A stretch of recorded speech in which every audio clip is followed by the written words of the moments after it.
Our most precious glory, worship you, bless you for today.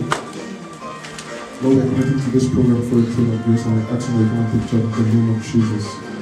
Lord, we ask for orderliness, we ask for your grace, God. Everything should go on as planned in the name of Jesus. Thank you, Lord, in Jesus' name we pray. Let's just recite the Holy Fatiha and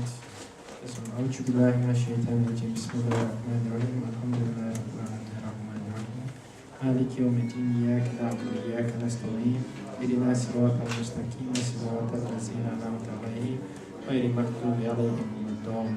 Amen. May God make this program a successful one and a prosperous one.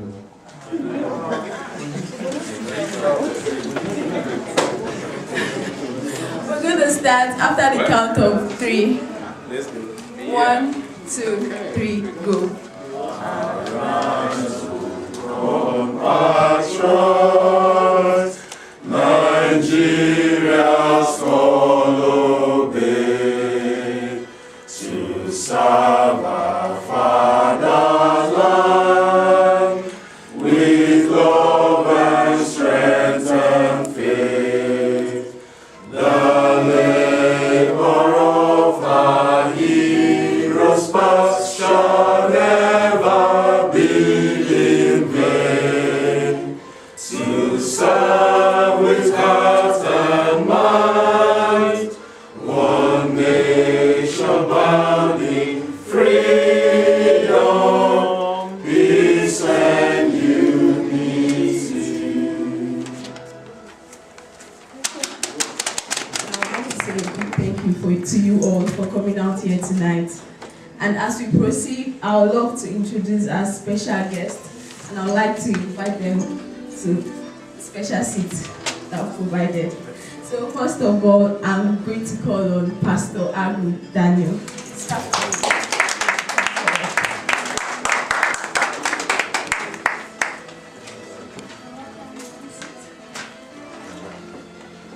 Okay, now I'm going to call on Pastor Abiodun Sule.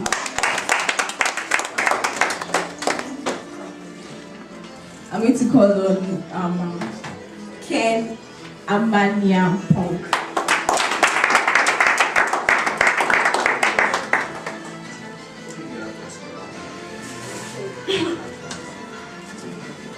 Now I'm going to call on those that will be giving us like a special presentation today.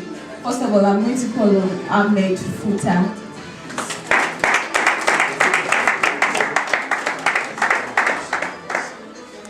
Alright, now I'm going to call on RGC, Chidi Otinem.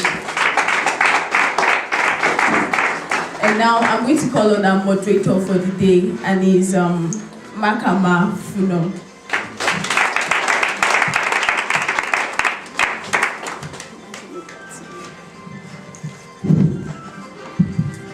Thank you very much. We'll not waste time. We'll start immediately.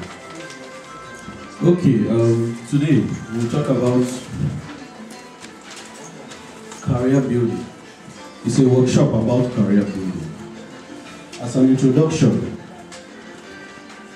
we're all here to build up our careers. The majority of us, if not all of us, are students, right?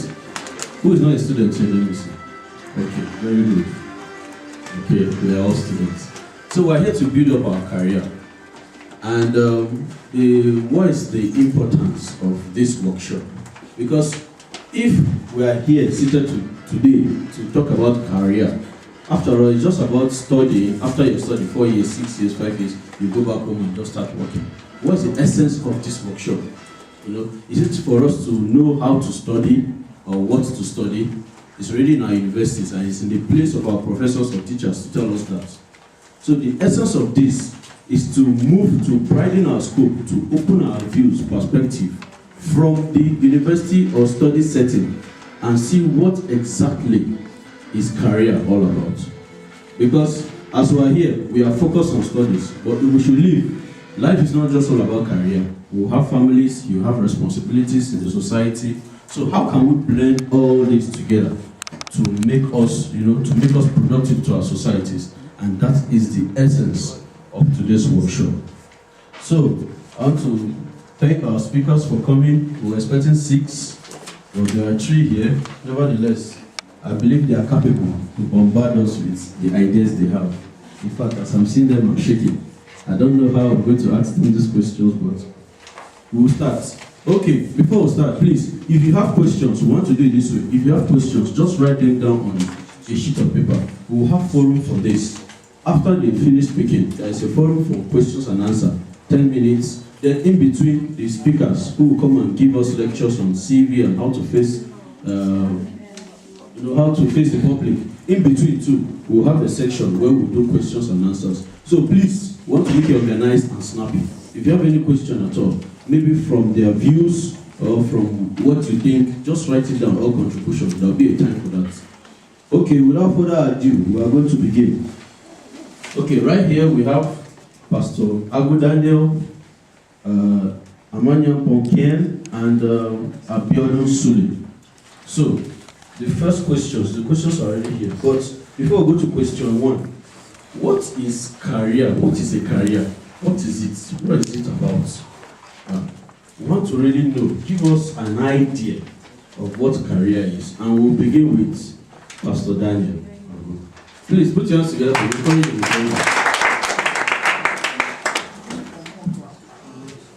The word career, from the practical perspective of a career, you could say career is what carries a man for a day or for the days of his existence. And that goes down to say that what carries you for life or carries you per day, you may need a training for it. That is why I said what carries a man per day throughout his life. That means I'm not limiting it to the 4 walls of an educational system, or I'm not limiting it to the formal training. So I'm saying what carries you for life, you may need a training for it, or it could be inherent in you. So I think I will stop there for now. What carries you for life? Yeah, I think I totally agree with you. It's not necessarily true. Anyway, we'll get to that. So please, we want just 1 minute an added contribution, if there will be, just an added price from Amanya Ponkien.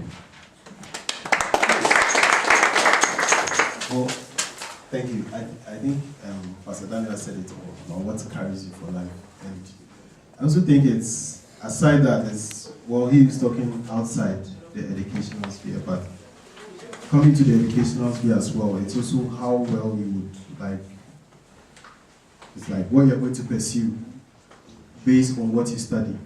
But sometimes, a career cannot actually, your education cannot actually define what you will do in future.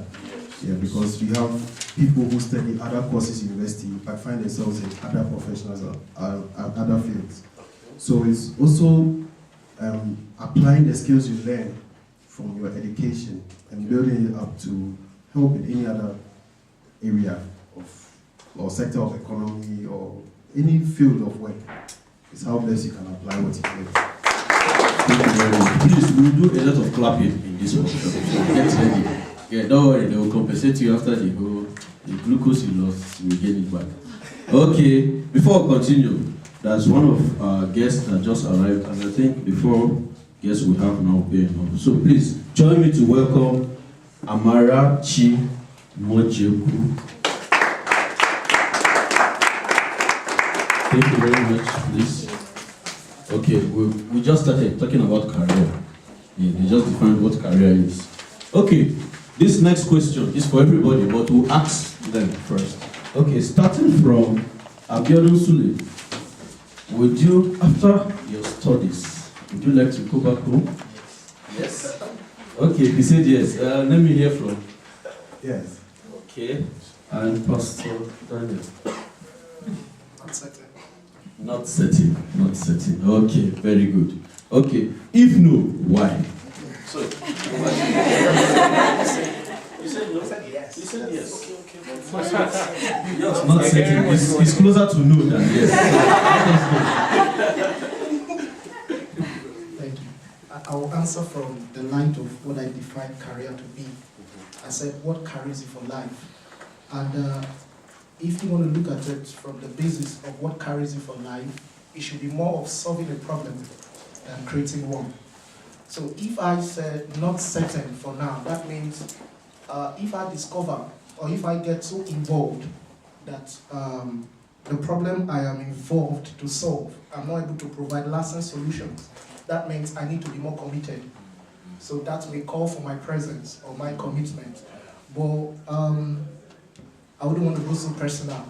Let me just leave it on the surface. So if need be, I will have to be more involved to get the problem solved, in as much as my career has to do with providing solutions, lasting solutions to the problems of people. Thank you. Thank you very much. Please, start with There's one point I noted here. He didn't talk about what he will gain, the salary base, but the problems, how he's going to solve, give lasting solutions to the problems. That's one of the pillars of a career. So, before I go to our moderator, Amarachi, I want to ask, okay, I'm a medical student, but I notice I like dancing. Anytime I'm in my room, anytime I play Usher, I clip walk, I dance and everything. And I applied to one dancing competition, I won it, and they told me I can be a dancer. And peradventure, I deviated from the medical line, and I started dancing. And before you know it, I started getting calls from different artists. And that just took my whole life, and I just continued in that line, and I left medicine. Does that mean dancing is my career? Please, Amarachi, over to you. Clap for her, please. Thank you very much. Basically, I think you're a medical student, and along the line, you discovered you love dancing, and that's your thing.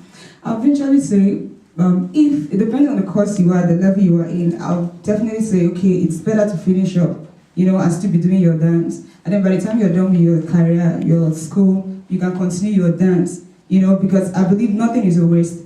So being a doctor and a doctor dancer in itself, it's something, it earns you more respect than every other normal person just dancing. That's what I think. Oh, thank you very much.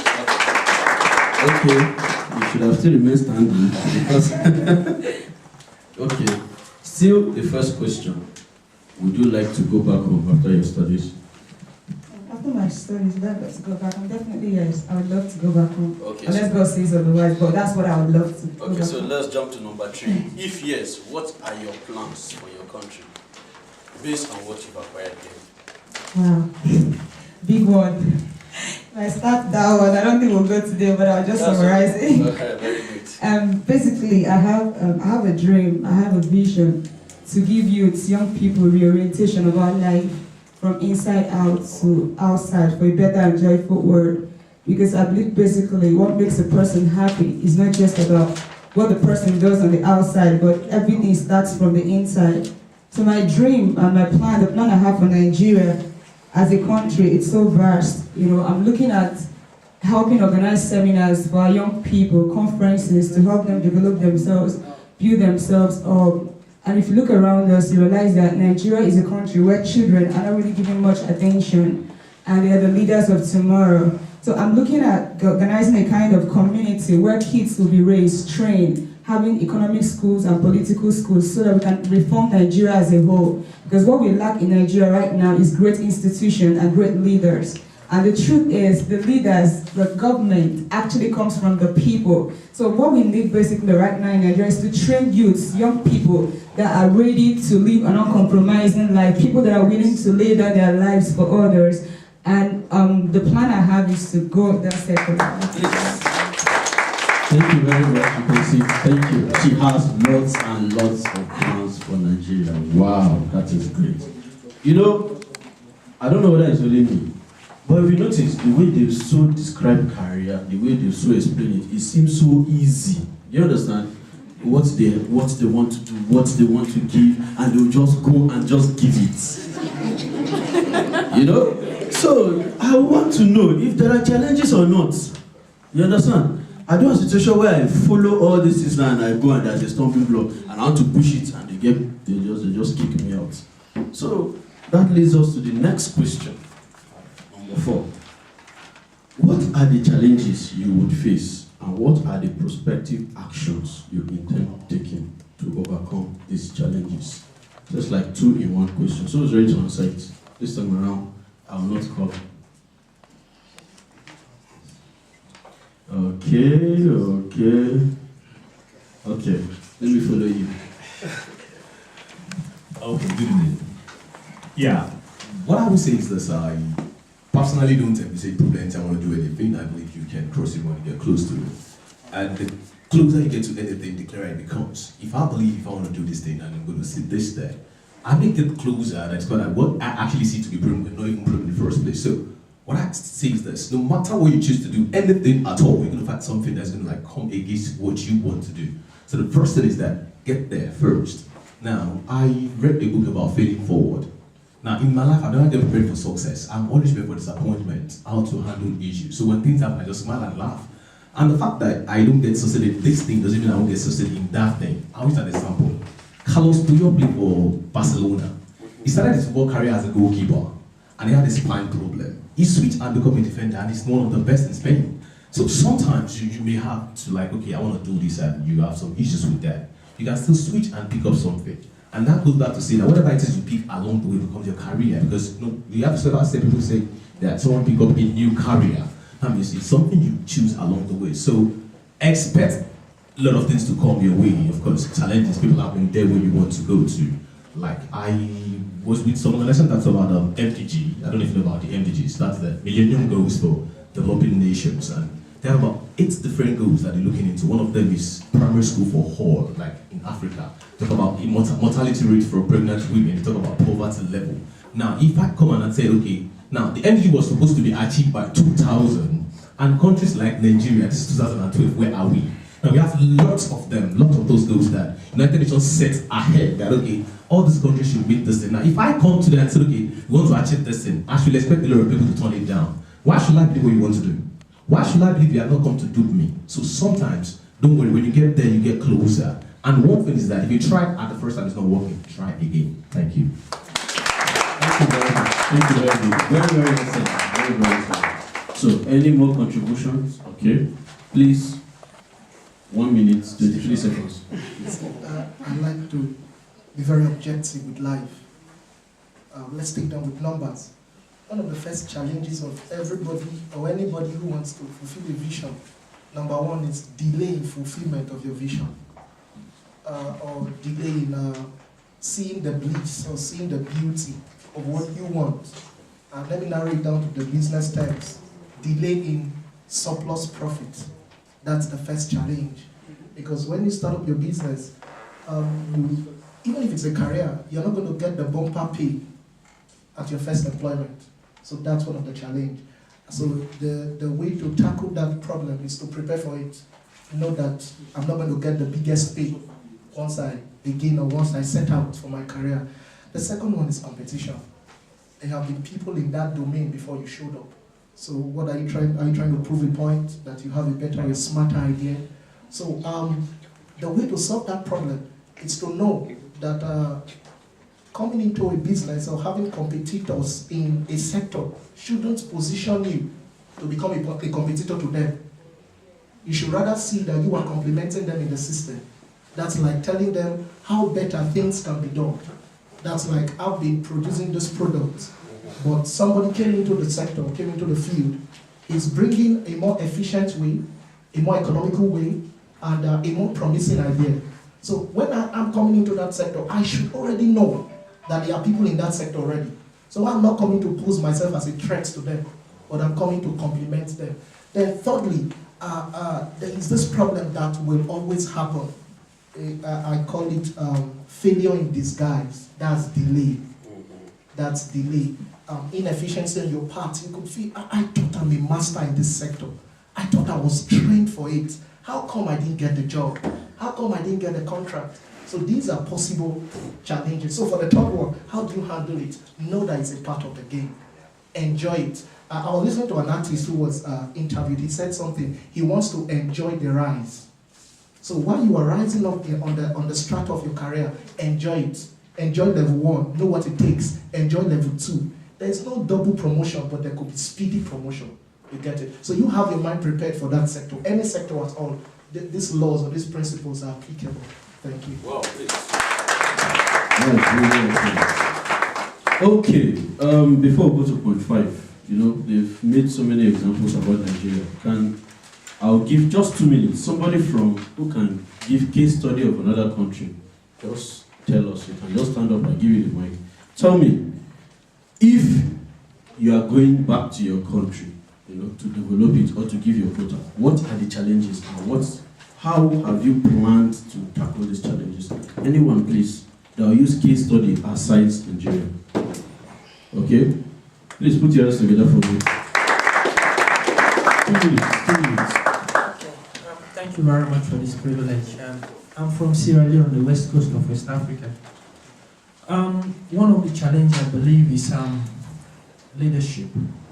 Because as my brother was saying, if you meet the old folks, have already have their own ideas, and for you to just come overnight and say, oh, we need to change this for this one, but sometimes you prepare you prepare for failure, and they say sometimes you say you prepare for the worst, hope for the better.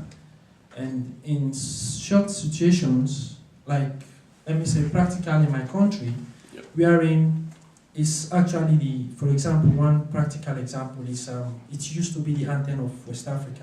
We had the first university in West Africa, but unfortunately, up till now, we cannot offer a PhD. The reason why, because the old folks that are there still have the old mentality.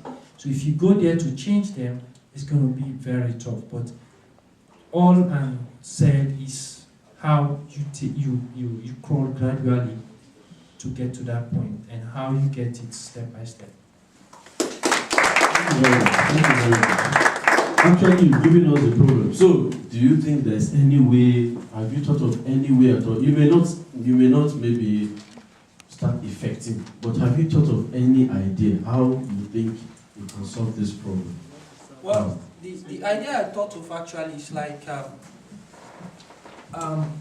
it's one thing. We go back to school, but we start from the primary school, from kindergarten. But the most important people in the society that we do forget today is our instructors, the teachers. For example, we have kids from school. If we try to say let's try to be keep hygiene, for example, don't throw trash in the street.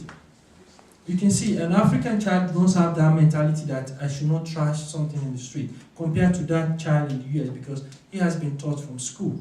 But the issue in Africa is we neglect our teachers, and that's the problem. If we try to build a good teachers, then we can able to build a good future. Excellent. Okay, we're moving on. Okay. Also, I don't know if it is me. You see, if you hear their contributions, we have medical doctors here, and we have people from the Polytechnical University.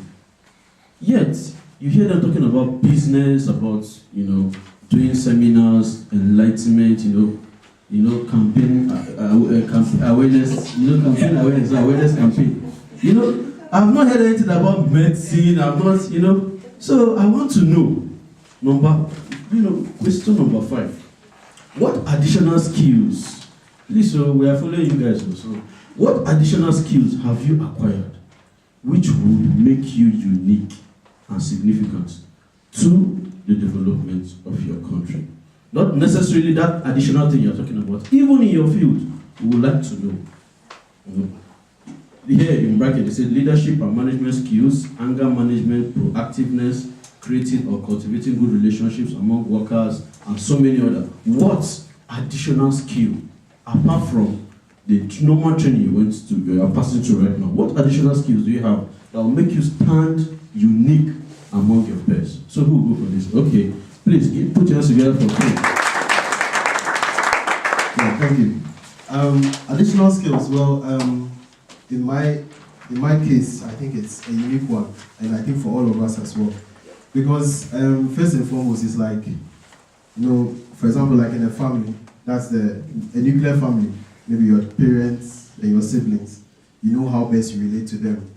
Then you find yourself maybe in secondary school, you relate to people from other parts of your country, let's say you went to secondary school or high school in your country. Now we find ourselves in a unique, or I find myself in a unique place at the moment, because you're relating not only to your fellow countrymen, not only to your fellow, let's say, tribesmen, people of different countries, different cultures, and you begin, okay, for me, I'll be able to understand how to tolerate people. Because, for example, if maybe to me or in my society, a certain word could be an insult, but you all take it like something normal. But to somebody, if I tell the person the same thing, it will turn into a fight. So you know how to tolerate one another. That's one thing I've learned. And I found out that, for example, in the medical field, you have people who have different ways of thinking. Yeah. Maybe this doctor was trained in this place, this doctor was trained in Europe, some were trained in Africa. So they have their different ways of seeing things. A European doctor would always have a different way of trying to diagnose something. He will not try and do the, let's say, trial and error thing. You do his tests. He will not jump to conclusions. You do every test possible. But an African doctor, for example, in the tropics, there's two things, malaria or typhoid. There's nothing else. Aside that, then maybe there's something else they will say, oh, maybe in this time it will be well.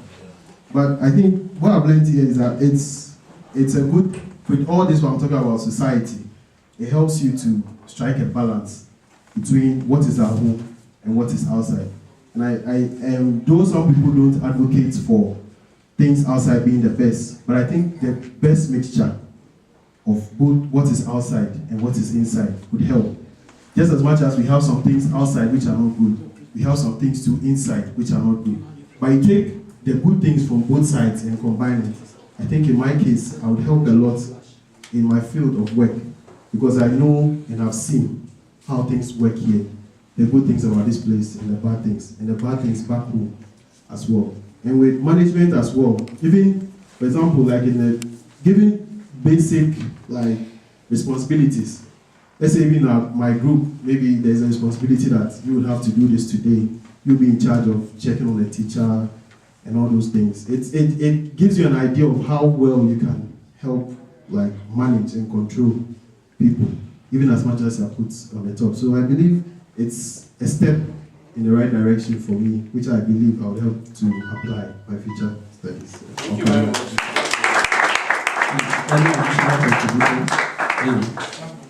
Okay, you want to say something? Hi, I just want to add something little to what Ken said. One very important thing I think I've learned here that would make me stand out when I'm doing is work ethics. I think in a way, some form of professionalism is sort of instilled in us in our day-to-day activities. For instance, we're supposed to get to school by 9. When you get late, a mean teacher would drive you out. But the teacher is not being mean. He's more or less training you for your future. And when you get home, that's where you see the benefits of those kinds of training. Back home, we try to accept certain things, which even though aren't good, they become part of our lives, and we take them as that's normal. But in Europe, it's not. I mean, they don't accept what is wrong. What is wrong is wrong. It's black, it's white. There's no gray area. But back home, we try to create a gray area all the time, and that is wrong. Especially when it comes to our timing.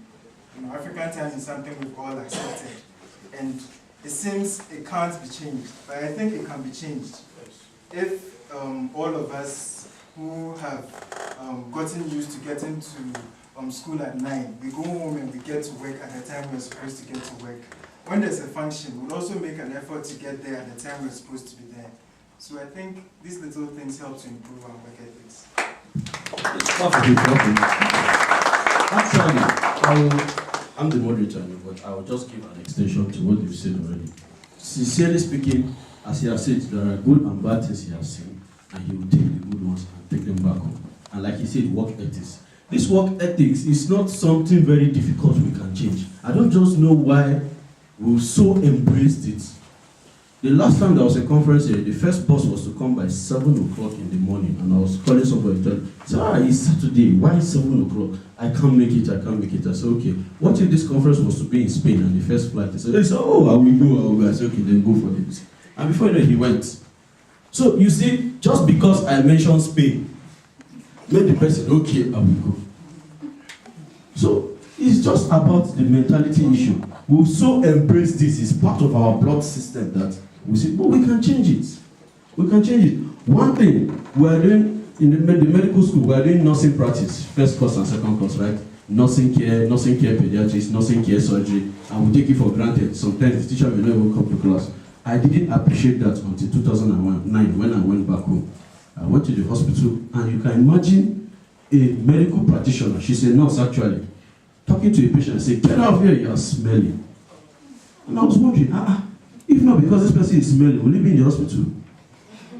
You know, and if you see the practitioners and the patient relationship, it's very poor. Yeah, we know the ratio of doctor to patients in Africa is very poor. Nigeria, for instance, is 4 ratio 10,000. That's to tell you how bad it is. In Swaziland, it's 0.5 ratio 10,000. So that means 1 doctor to 20,000 patients.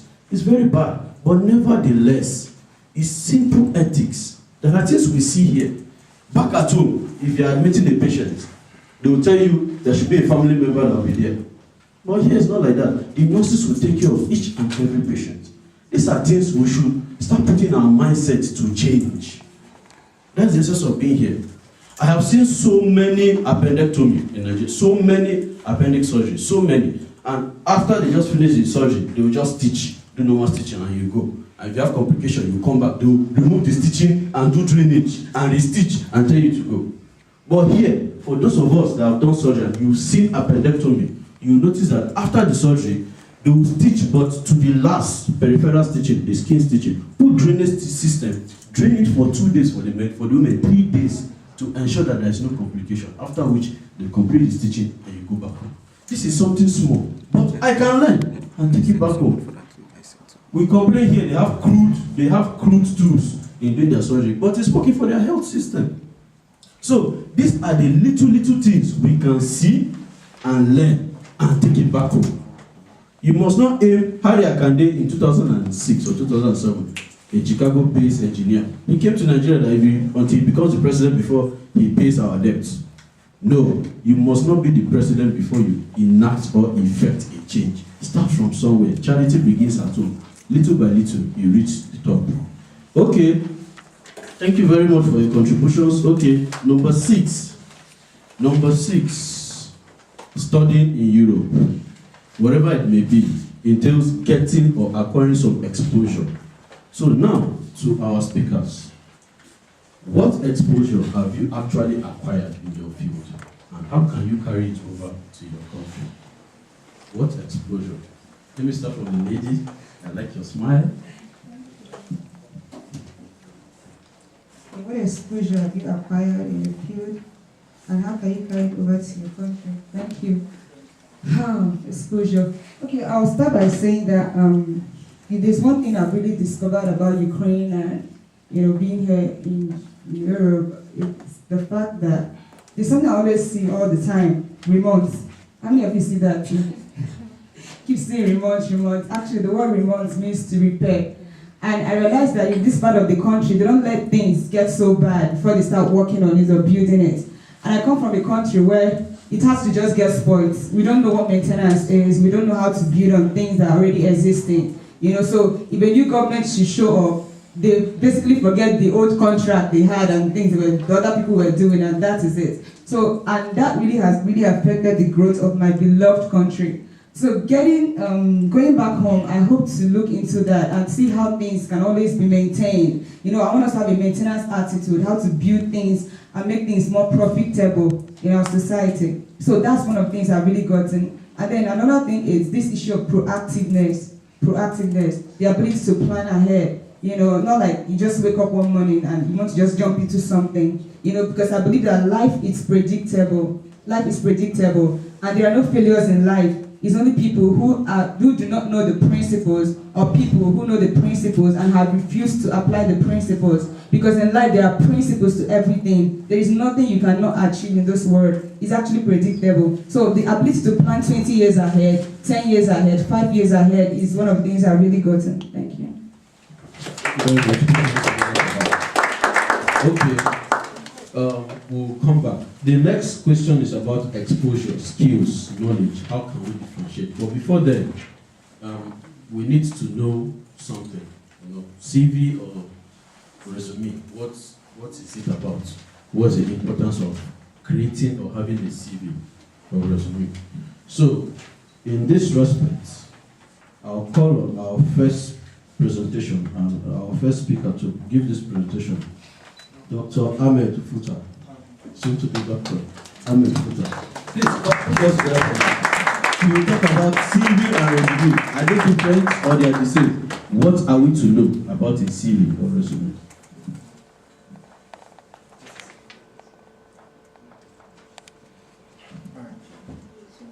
Good evening. Okay, so we're going to talk about how to write a CV or resume. So he was asking me CV or resume. What's the difference? From what I think the British usually like to call it CV and the Americans like to call it resume. So basically it's one and the same thing. Before we start, okay, I like food, so I'm just going to talk about food a little before we continue. Okay. So how many people would like to join me to eat, let's say, some raw eggs? Ew. I was expecting that response.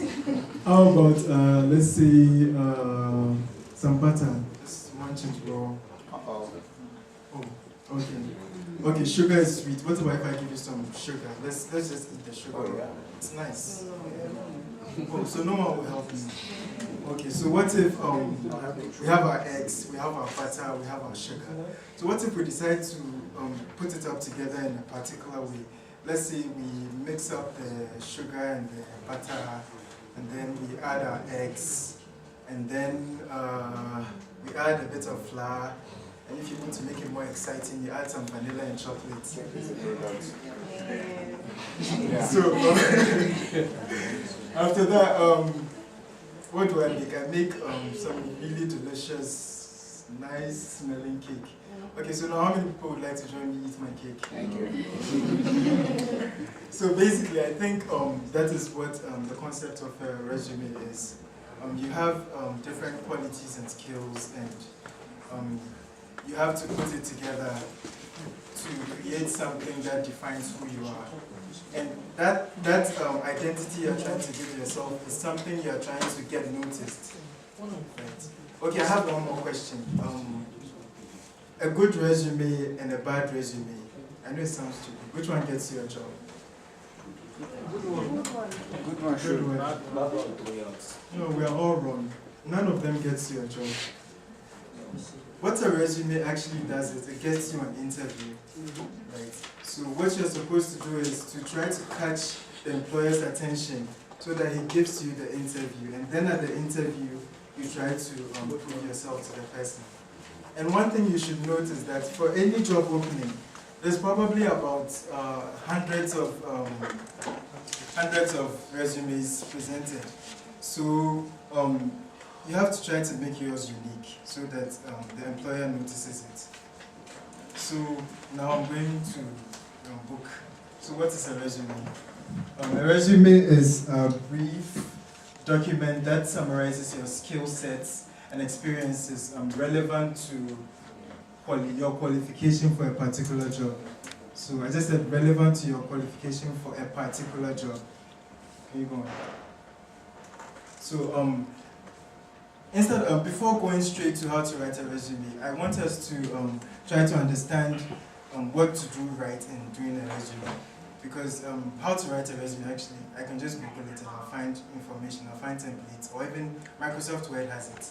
But when you understand what to do right about it and what to do wrong about it, then you make sure that you present something that is appealing. So the first mistake that a lot of people usually do is sending the same CV for every job application. Most of the time, most of us have our resume on our computers. We've saved it, resume.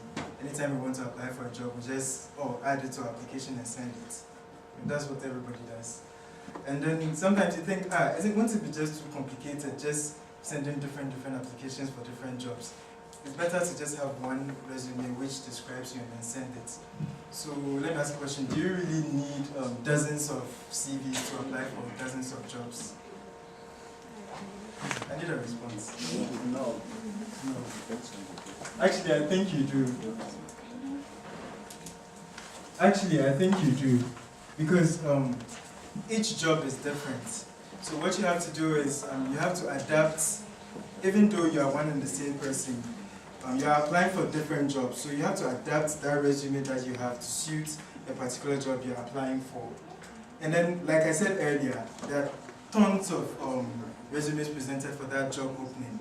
And the job owner might probably just scroll through your application for less than 20 seconds. That's a fact you should know, less than 20 seconds. So you should imagine, on that sheet of paper, you should put information that in less than 20 seconds, the person would find something unique about you and want to invite you for an interview. So in other words, your resume has to, next slide. In other words, your resume has to stand out. I mean, there are loads of resumes, but yours has to just catch the person's attention. So what do you do in this case where you have several jobs you want to apply and then you have sort of your one resume? What you can do is you can have your one resume, your template more or less, but you know your skills, your experiences, your qualities. And then one thing you should also do is that you should research whichever job you're applying for. You should know what kind of work they do, what their challenges are, what they are looking for, so that you can more like mold your resume to suit the employer. So in other words, you need to target your resume to suit the job you're applying for. You should pretty much give the employer the information he wants, but you shouldn't lie, because they usually try to verify the information. And then the most important information in your resume should be at the top. Remember, 20 seconds. So he should be able to see all the important things about you whilst he's just scrolling through before he gets to the bottom. And then there's some things that became norm about writing CVs. I call them cliches. They are like the usual things we hear. I have excellent communication skills. I am dependable. I have excellent leadership qualities. Please avoid them. Everybody does it. So then when you do it, you're just adding to the pack. Imagine the person is looking through hundreds. I have excellent. I have excellent. I have excellent. So yours doesn't really make any difference. And you're just making things worse for the person. So what you can do is,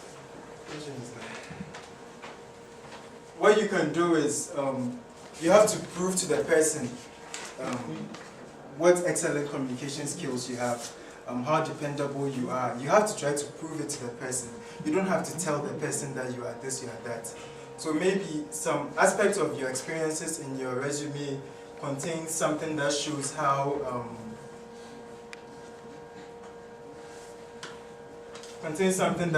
productive you are. Like maybe you were working for a company and within a few months you helped to increase your productivity by 25%.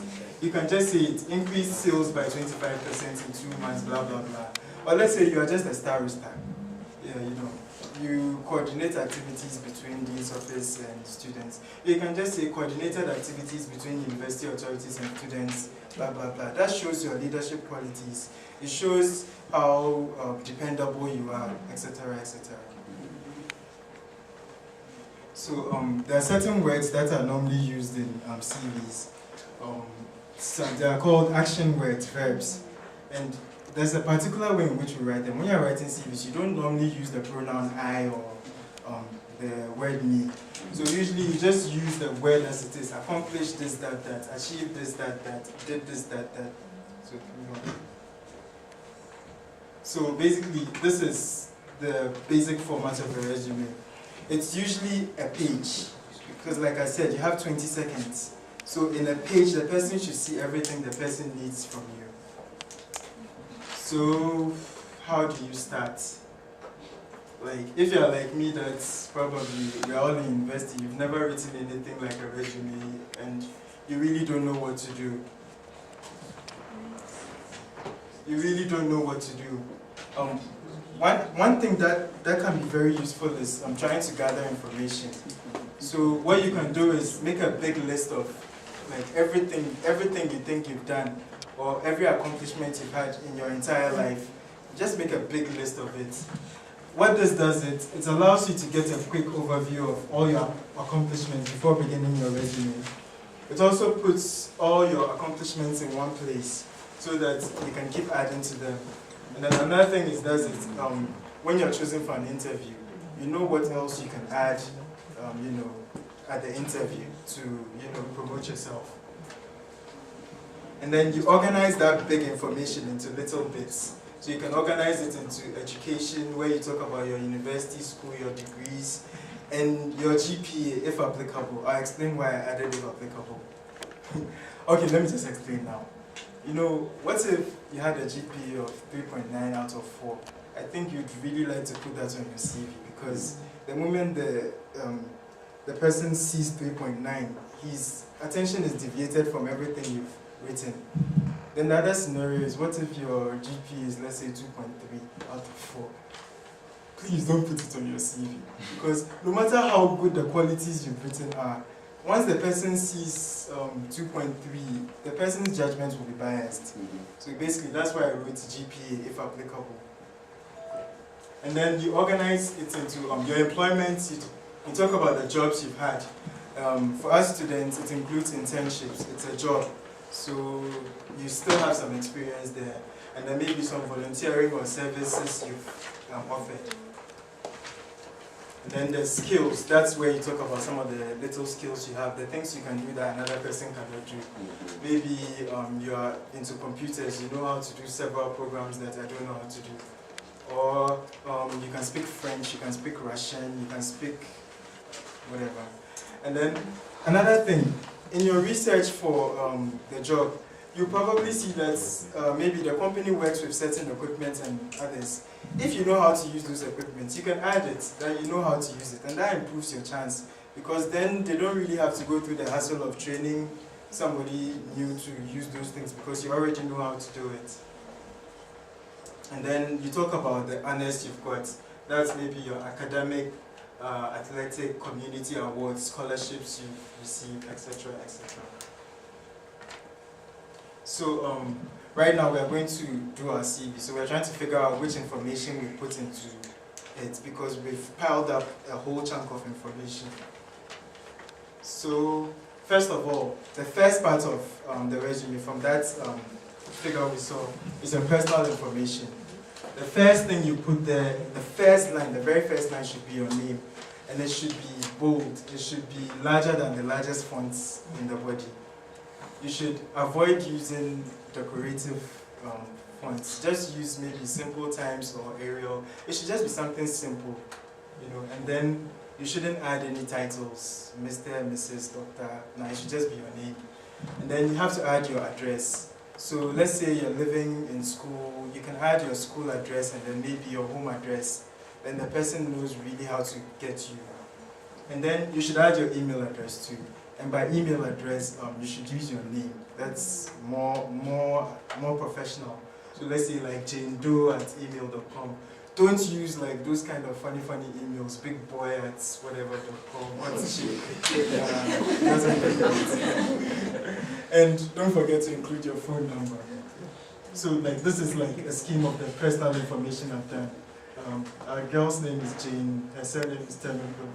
She lives in Shibuma 3. Like, so basically this is how the personal information looks. And then objectives. The objectives is what you're looking for. So in that you're trying to indicate the specific position for which you're applying. It should be simple, clear, and concise. It does not need to be a complete sentence. It should just be a phrase which talks about what you want. And then you should also take advantage of information in the job opening. So like what they are looking for is what you say you're also looking for. So let's say there's a job opening for a surgical nurse. You can also say your job objective is to obtain a full-time position as a surgical nurse, to obtain a position as information technology specialist, to obtain an advanced level position in marketing, etc., etc. So I've just added that to my CV. We are trying to build a CV, so I've added that too. Can you go up later? So this is it. We've added, our person is a nurse, so she's trying to look for a surgical nursing job. So let's go. And then the next thing is your education. There are 3 main things that are used when you are writing about your education. And you have to talk about what, where, and when. By what I mean maybe what you studied, the degrees you've gotten, etc. or where you studied, the name of your school, and then the time, the year in which you were there, and when. Yeah, that talks about the time and the year in which you were there. So,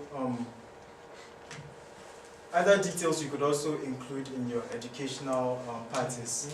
Let's say the job description talks about something and you've studied something that you think is relevant to the application. You could add that under relevant coursework.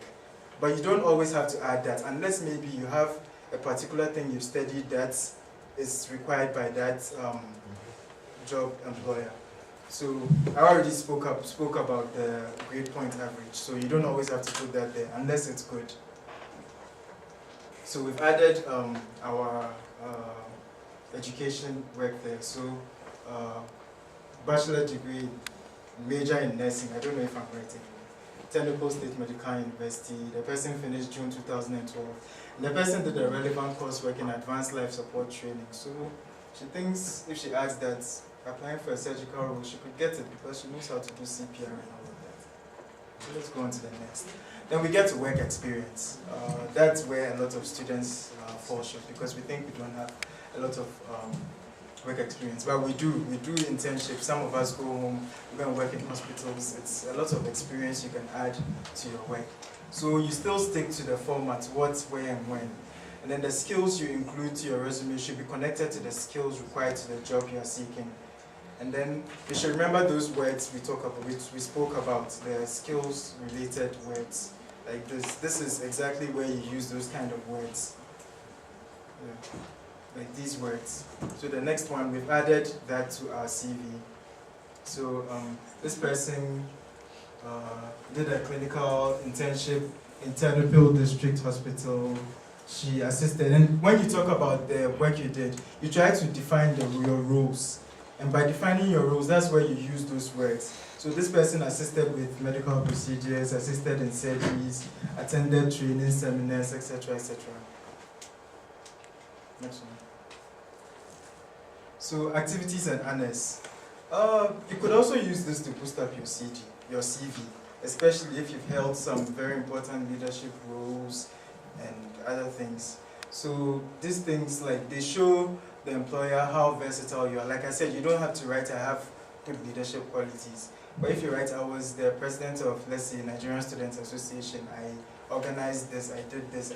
Sorry, I said you don't say I. So organized, did this, participated in this, that, did this. It shows your good leadership qualities, your communication ability, and it helps. And so we've added that to our CV. It's getting smaller because I'm trying to fit it on the page. So in a nutshell, when you're writing your CV, like I said, you try to write less. You shouldn't put everything, unless you're a professor or something. I know someone, I read his CV, he was my senior in high school. His CV was maybe 10 pages. And well, I'll tell you why. He's a molecular physicist, and he teaches at Yale University. So I decided to read through his CV. This research in dots, quantum physics, this, that, like stuff I probably wouldn't even understand if I say in textbooks. Get it? So unless you're at that level, then you can use maybe more than 1 page or more than 2 pages. But aside that, 1 page, concise, put every information there, and you're gone. So these are some resources you can use to check other things, other information. And a very important thing, can you go to the next slide? Very important, you need to proofread your work, proofread like 100 times, because mistakes in your resume makes you look lazy, stupid, apathetic, unqualified, and just generally not worth employing. Thank you very much for your attention. Thank you very much. So now, we all know how to do CV, right? Yes. Well, there'll be seminar and test control. You all know how to do CV now, right? You know the features and what to put, what not to put. CV or resume is a very, very technical, it's very technical. In fact, if you go to the internet, there are sites where you can submit your CV. So that's where his suggestion applies. Do not use one CV to different companies or organizations, because there are professional sites now where you just put your CV there, and if there's anything, you just call upon the site and you send it. So it's advisable to be like updating your CV. It is very, very important, because the things you think you know or you have, another person might have even twice. Okay, so before we call on the next speaker, I said this is very, very vital for our number 7 points, which hopefully will be the last. Exposure, skills, knowledge. Can we differentiate? In his very explicit explanation about CV, I saw these 3 points there. So, our 4 speakers, exposure, skills, knowledge. Are these 3 different? If yes, how? How do we acquire exposure? How do we acquire skills?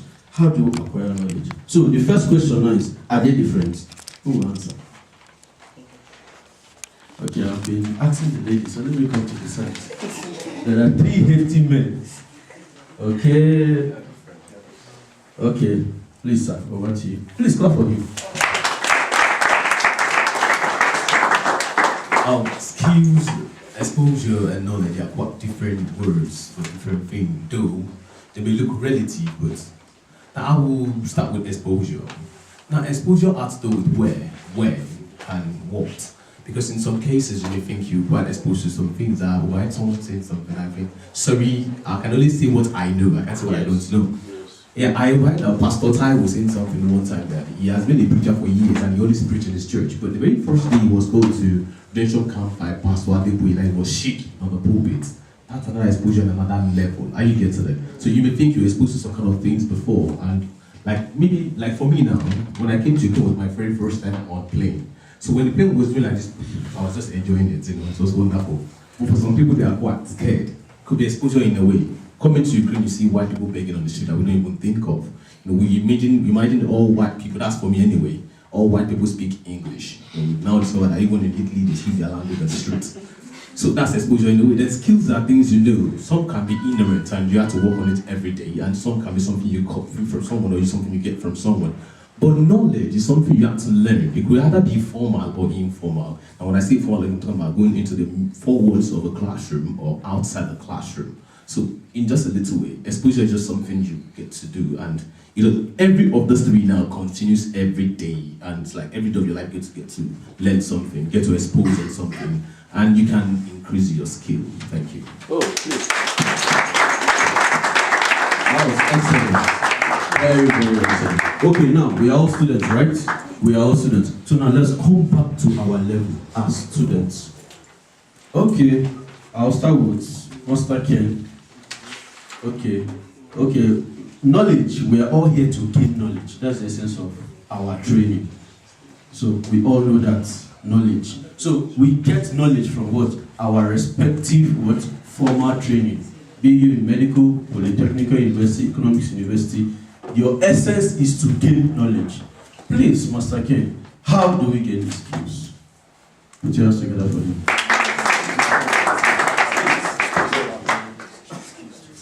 Just the skills. Okay, thank you. Getting the skills, I believe, is from 2 ways, like Abi was saying, formally and informally, in the confines of the classroom and outside. You could get skills from the classroom, like learning some things on hand after being instructed. Maybe do it like this. If it's, for example, medical field, to do an appendectomy, you need to make a certain kind of incision. You don't cut any part of the abdomen, but you have to cut a particular part. So you gain that kind of knowledge, and it's more like a skill, because how I understand a skill is you having something at your fingertips which you apply with minimal effort. That's a skill. And it's just like, for example, let's take it like you learn it from the classroom. Something could be learned from outside. Skills could be learned from outside the formal way. For example, in your home, you could be taught some things. Or for example, some of us live in hostels, so you learn things from other people. It's not always that you'll be cooking. Let's say, for example, ogbono is your tribal food, so you're going to eat ogbono all your life. But you see somebody making maybe some Ghanaian food Pano or Wachi, yeah, or Shito or something, you know? Yeah. So it's like, it's kind of informal. You're not being taught in the class. You're not going to be marked for making Shito. You're not going to be marked for making Ogbono. If it's to your taste, fine, that's it. But it's a skill that you've acquired. So I think it's both ways, learning and gaining formally and informally. That's one way we can get skills to apply it. And it will go a long way because they have this saying that too much eye open is eye close. And of course, that means in the classroom, you know, if you are solely based on formal stuff, it will even be difficult to do some basic tasks, which could be normal for somebody who is not educated. So I believe it's very good to both, we should widen our scope. It's not only limited to the classroom, but read outside. Go outside your boundaries, go outside your confines and gain the skills as well. Thank you. Okay, I'm not leaving this table. I'm not leaving this table. So, please, Pastor Daniel, can you tell us how or where we can gain exposure? Exposure. So please, over to you. Okay, thank you. Where you can get exposure, for me, I want to define exposure in these terms: opportunities to apply trusted knowledge, more like a privilege or a chance or an opportunity to put my skill to work or to try my knowledge. That's exposure. Where can you get exposure? Where you are. You can begin from there. The exposure I'm getting talking here is not the same exposure you are getting seated listening to me. And the exposure you are getting seated in a room or living in a room with roommate A will not be the same exposure you will get from roommate C. In the sense that some people believe exposure is gotten by leaving your formal environment. More like, oh, when I'm traveling from Ukraine, I'm going to get exposure. That's not true. That's being limited in a way. Because I could be in Ternopil, someone traveled to the US, and the person would have assumed he would get more exposure as regards medicine, or as regards his career, or as regards, let's say, IT. But when he got there, he only did some very peripheral, he got in contact with people who are not so skilled. But here in Ternopil, with my knowledge, I've had an opportunity to, on the web, I've met with good professionals, and I've received detailed knowledge more than himself. So exposure is not tied to somewhere outside where you are living. You can get exposure anywhere. It's all dependent on the willingness and the awareness you've got. So with that, you can actually get exposure anywhere, by any means. It depends on what you are looking for, how trained you are for it, and how aware you are. Okay, do you have anything to add? Do you have anything to add? Okay, 1 minute. 5 seconds more. I just wanted to stress on the knowledge part of the whole thing. I've come to realize that most times in life, it's not just about what you know, but what you're doing, what you're applying that really matters the most. So when we keep getting knowledge and getting knowledge, and we're not doing anything with the knowledge we have, we're not using it, we tend to get depressed. But when you can, like Pastor Daniel said, when you can start from where you are and start doing what you ought to do at that particular place you are, that's when you start going far. So exposure is what you are doing right now with the knowledge you have. So it doesn't matter how much you know. When you're not doing much with how much you know, then it's as well as not so important. Thank you. Okay, I'll summarize this because it's very, very important. Very, very, very important. You see, have you noticed, back home, you see newspapers. Every job, every vacant job, they'll tell you 2 years experience, 5 years experience. And you'll be wondering, what's the hope for the new graduates? Yes, because if every job needs experience, that means graduates will never have a job, and that's to say they'll never have the experience. So have you ever thought of it that, is this possible? Is there any hope for new graduates? Yes, there is. That's why I say we'll come down to our student level. We're all here to acquire knowledge, so the knowledge is constant. So automatically speaking, anybody applying for a job should have what? The knowledge. So knowledge will not make you unique in your CV. I will repeat again. Knowledge will not make you unique in your CV. What will make you unique is your experience. And what brings the experience? The skills and the exposure. Skills. That's where the experience comes in. We are students, right? Okay, our academic calendar for a semester is 4 months. So, I said academic calendar for a semester. Yeah, I'm correct. It's 4 months. But for a year, it's 4 months, 8 months. So for a student, a year is counted as 8 months. Your summer, you have 3 months holiday. Your winter, you have 1 month holiday. If you use your 3 months wisely and your 1 month, it may not be necessarily 3 months per se. Maybe 2 months, 2 weeks. They'll still approximate it for you to 2 months. If you have any legal documents, maybe certificates. So if you use your 3 month summer holiday wisely and your 1 month, maybe 3 weeks, they will approximate it to 1 month. That is 4 months. So for you, a student, it's half a year. So if you use your summer holidays well, or you use this calculatively to do something, maybe as we've said, volunteering jobs, field work. There are so many. Just go to the internet, you see so many, and they are searching for people. You know, these are things you will start inculcating. This is a way of getting skills. So if you have a 4-year program, and each of this year you spend 4 months, that's to you is counted as what? Half a year. For your 4 years program, how many years experience do you have? 2 years. Do you understand? So even as a student, if any of you have any American student who is, maybe you're chatting with a person, ask them. Americans are always busy. Those in school, they're into this project, they're into that project, they're going for a field mountain geography, something. So a biochemical student talking about field geography. You understand? During the course of their years in study, they are into one thing or the other, gathering the experience as they are going out. Some of them may be retained in wherever they get the experience from. Some will go to another place because they already have that 2 or 3 years experience. So even as a student, it is very, very possible for you to gain the experience. Now, exposure. In 2008, I was seeing whether I would get jobs or somewhere, and somehow I got to one place.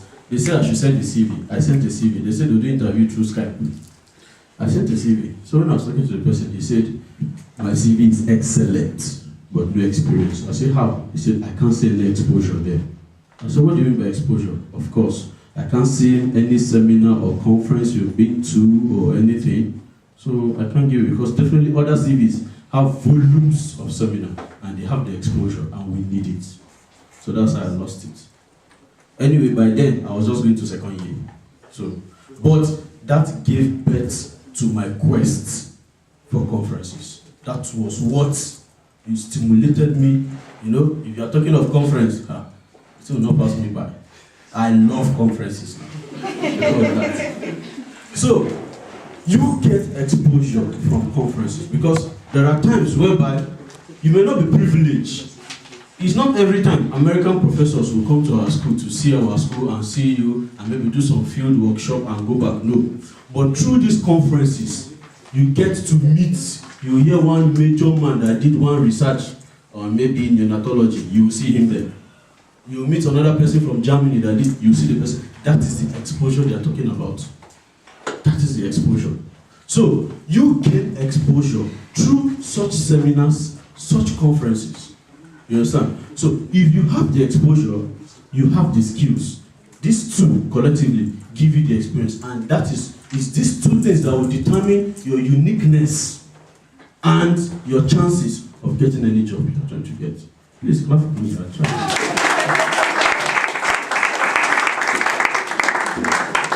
Okay.